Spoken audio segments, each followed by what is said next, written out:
Do you think that the war, the civil war we fought, has been helpful to Nigeria? Yes or no?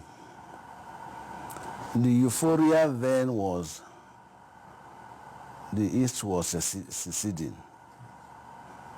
So we were fighting to keep Nigeria one. That was why the slogan of keep Nigeria one is a task that must be done, which was a Gowon's slogan.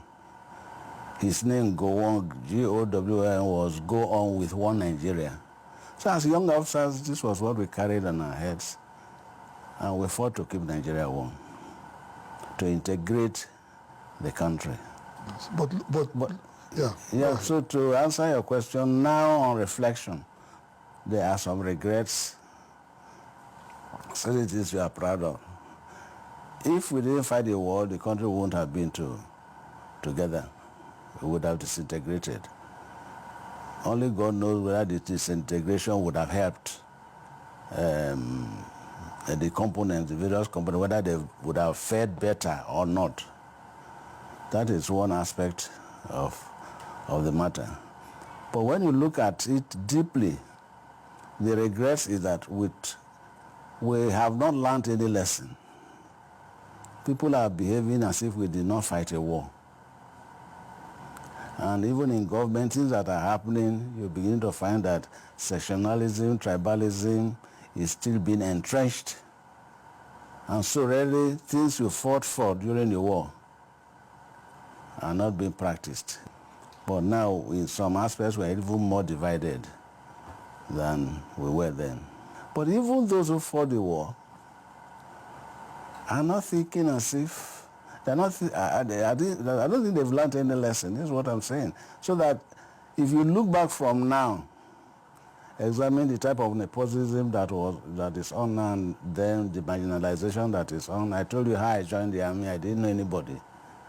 Now it's not happening. Things are even gone back. A child writing an NDA exam would want to be introduced specially and all that. You know, see somebody.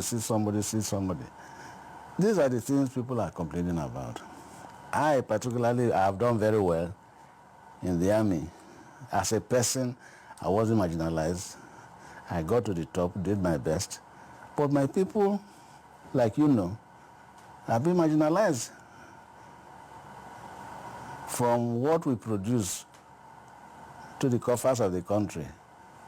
Oil was discovered here, I think, as far back as 1958. There are no access roads to the community.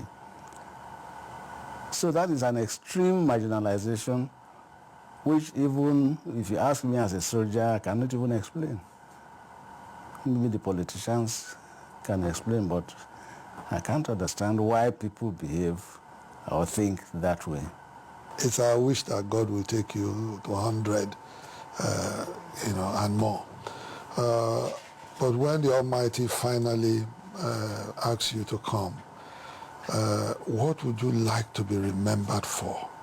Physically, what people can see, they talk about yesterday, talk about today, is the church I built for my community, St. Andrew's Anglican Church, which was commissioned on my 70th birthday by the primate of the Anglican Church. He came and described it as a cathedral in the bush. I want to be remembered for that.